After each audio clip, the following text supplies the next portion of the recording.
My name is Ross Maddox, and I'm a postdoctoral researcher at the University of Washington Institute for Learning and Brain Sciences. I'm a Hearing Health Foundation awardee, and my work is supported by the Royal Archmasons International. In the next few minutes, I'll tell you about my work and how I hope it will help people with Central Auditory Processing Disorder, or CAPD. CAPD is when you have supposedly normal hearing, which is what an audiologist would measure, yet you still have trouble listening in a lot of situations. In your left ear, raise your left hand, and when you hear a tone... And what the central means is essentially after your ears. So most hearing issues that people talk about tend to be somewhere in your middle ear or your inner ear, also known as the cochlea. After the cochlea, sound gets turned into neural impulses in your brain. And with CAPD, there's some disconnect there that makes it really hard for people with well-functioning ears to listen. Let's say you're in your favorite restaurant. There are lots of people talking, maybe some music playing, and your friend's telling you about their recent vacation. The brain is remarkable in its ability to focus on one sound and ignore many others. This is what listening at the restaurant sounds like to most people. You have to work a little harder, but you can still understand me. But for someone with CAPD, it will probably sound more like this. Pretty difficult. With CAPD, you can't separate your friend talking from the rest of the noise. The focus of my work is actually how people with typical abilities and also people with CAPD use visual cues when they're listening. So you may not even know you're doing it, but when you're in a loud place talking, you're probably watching the person's mouth as they speak, and this gives you a lot of important information. We know that this helps people with hearing issues that, say, might use a hearing aid or people with cochlear implants, but we really don't know if people with CAPD are able to derive the same benefit, and if not, is this one of the causes for why they struggle? Let's do a demonstration. We're going to bring in some background noise, and I'm going to show you a video of someone speaking. I'm going to show it to you twice, once with their mouth covered, and then again with their mouth visible. Your job is to try and listen to what sentence the person is saying. The cool blue creek runs through the deep green wood. Now here it is with their mouth visible. The cool blue creek runs through the deep green wood. Most people find the second example to be much easier because they're able to use the visual information to help them listen. So the types of experiments we do are twofold: behavioral and neuroimaging. And I'll clip this on your left collar. In the behavioral experiments, we design very specific types of audio and video, play them for volunteer subjects, and analyze their responses. We can do the same task for people with CAPD and without, and compare their performance. This tells us about how the two groups use visual cues differently when listening. The second type of experiment we do is called neuroimaging. We use special equipment to measure the minuscule electrical currents that cells in the brain use to communicate. Specifically, we use things called electroencephalography, or EEG, and magnetoencephalography, or MEG. And what these do is they let us measure the fields outside your head that are created by all the neural activity going on inside. We can then figure out which areas of the brain are active at what time and relate this to how well people are listening. The first benefit of this work is that it'll help separate different populations within the CAPD class that might be having different problems, yet they have the same diagnosis. The second related benefit is that by better understanding what's happening in the brain, we'll also be able to design better treatments that may be more catered to a certain person's difficulties. We so far have completed one behavioral experiment and one neuroimaging experiment. Both of those have been presented at an international conference for studying hearing. Now that data collection is done, I'm also in the process of submitting to scientific journals for publication. I'd really like to thank the Royal Archmasons International and the Hearing Health Foundation for supporting this work.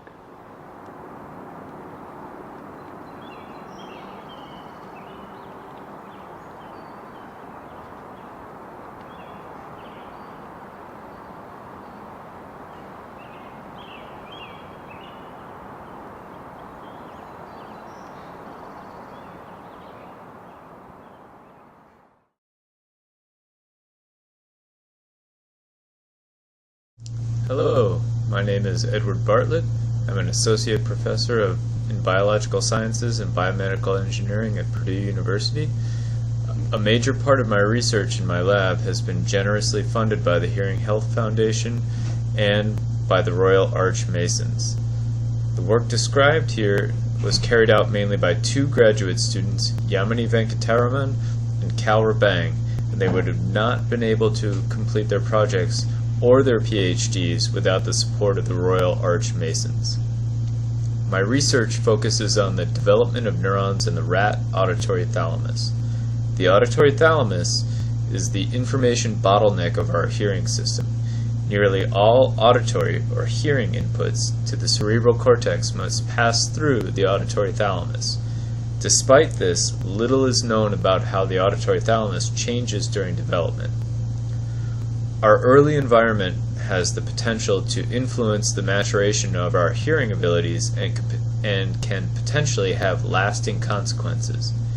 It is already known that developing hearing systems are quite sensitive to their surrounding environments, which could include noisy urban environments or hearing loss due to persistent ear infections. One critical aspect of hearing is the ability to accurately represent rapid changes in sound amplitude, meaning sound level, or sound pitch, an aspect that is known as temporal auditory processing. Reduced temporal auditory processing could lead to difficulties in sound recognition and speech comprehension, such as what has been observed for Central Auditory Processing Disorder, or CAPD. Sounds are encoded by patterns of signaling between neurons in our brain. My work investigates how that signaling develops in the auditory thalamus of the rat. Rats and other rodents are very useful for studying brain circuits in hearing, because rats don't begin hearing until about 11 to 12 days after they've been born, unlike human infants who can hear well before they're born. Therefore, for rats, it's possible to study neurons just before and just after they have experienced processing sounds. Our preliminary studies were in typically developing animals, providing a baseline to use for future studies with animals from altered sound surroundings such as hearing loss or ongoing background noise. For these initial studies, we wanted to figure out what determined the, quote, speed limit for these neurons in the auditory thalamus.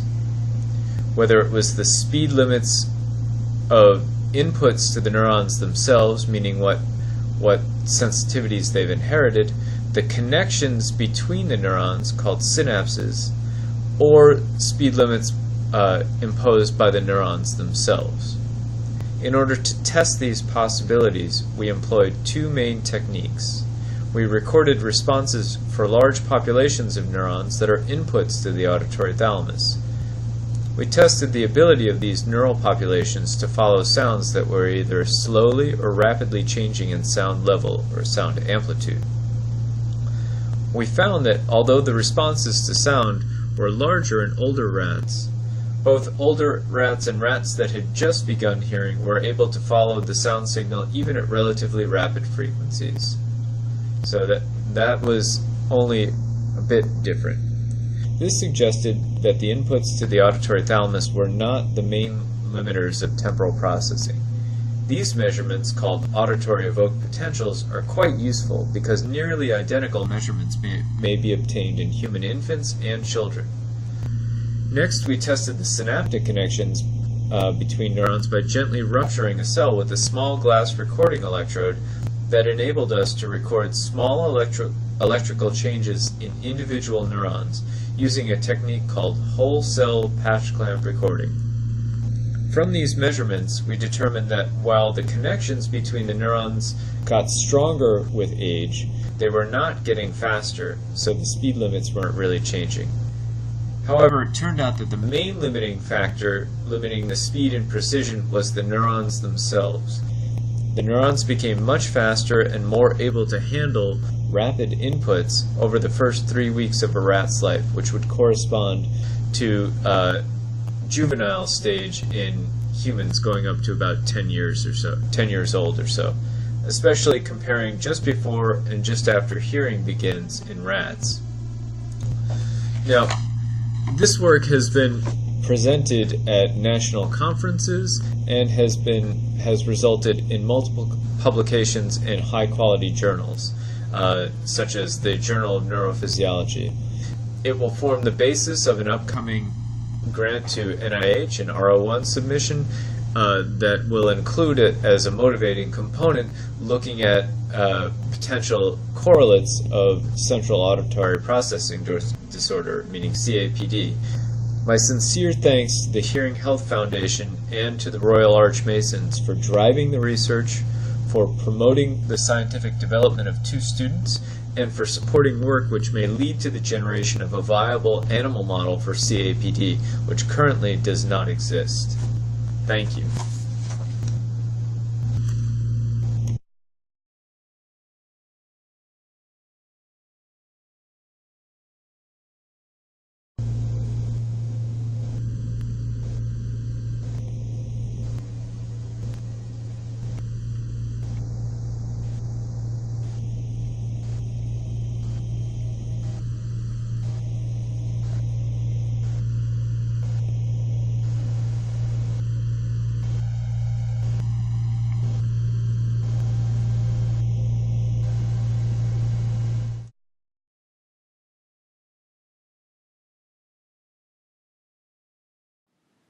Hello, I'm Dr. Elizabeth Dinsis, a physician scientist at the Albert Einstein College of Medicine in Bronx, New York. My research focuses on how our brains make sense of our noisy world.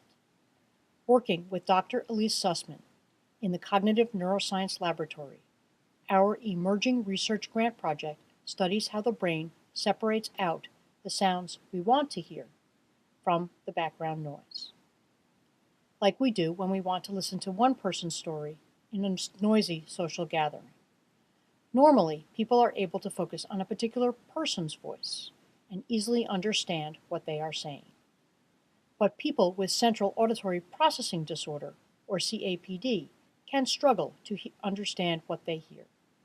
With funding from the Royal Arch Masons through the Hearing Health Foundation, we are researching what deficits contribute to CAPD, looking at the abilities to automatically distinguish between similar sounds and to focus and maintain attention within a background of many sounds. Our emerging research grant project looked at the brain patterns and performance of normal hearing elderly listeners who have developed difficulties in following conversations in noise as a model for CAPD in all ages.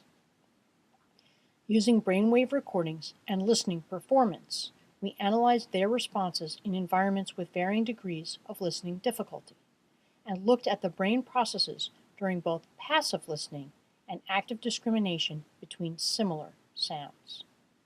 Our preliminary results have identified impairments in both automatic sound discrimination and in focusing attention on target sounds in competing noise. Our ongoing research will further characterize the specific factors and types of brain processing problems that are contributing to CAPD. We will identify those processes in the brain that can help people with CAPD pick out and correctly identify sounds to become successful listeners in noise. The long-term benefits will be an understanding of the basis for CAPD and will provide a foundation for improving listening strategies and treatments to help children and adults with CAPD better understand speech in noisy situations. The grant we received has led to presentations at the Society for Neuroscience and at the combined otolaryngological spring meetings. Your support has also led to the preparation of research manuscripts for publication and the submission of a grant proposal to the NIH. We are enormously grateful to the Royal Arch Masons for their interest in our research and for their generous support, which has provided us the opportunity to continue this important work and to contribute to bettering the lives of individuals with CAPD. Thank you.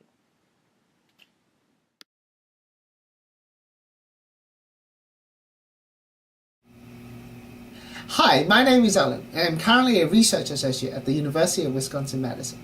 Much of my research work is with those who have bilateral cochlear implants. A cochlear implant is a medical device implanted into the ears of those who are profoundly deaf, and it has the ability to restore speech understanding, especially in quiet situations. However, in noisy situations, people with implants still struggle to hear well, and I've been working on strategies to improve this situation. Most bilateral implant patients report having a better ear for listening, and this led to the idea of a better ear listening strategy which will help them to hear in noisy environments. Imagine the scenario where you're struggling to have a conversation with your wife in a noisy environment. The concept behind the better ear strategy is to apply smart engineering that would separate out the voice of your wife from the surrounding background. Send the voice of your wife to your better ear so that you can hear her better, and the remaining sound scene to your other ear so that you can still know what's going on around you. The idea is that you switch your attention between your better ear and your other ear so that you can decide on what you want to listen to. With the money that we've been receiving from the Hearing Health Foundation, we've been testing this idea with bilateral cochlear implant patients, and we've been seeing some great results. I believe the better ear strategy can be applied to those with CAPD to help them hear in noisy environments. One key question is trying to figure out which is the better ear for those with CAPD. And I am teaming up with Dr. Matt Wynn, who has been developing new tests to measure listening effort. Once we have a reliable measure of which is the better ear, we can then apply the better ear strategy to those with CAPD.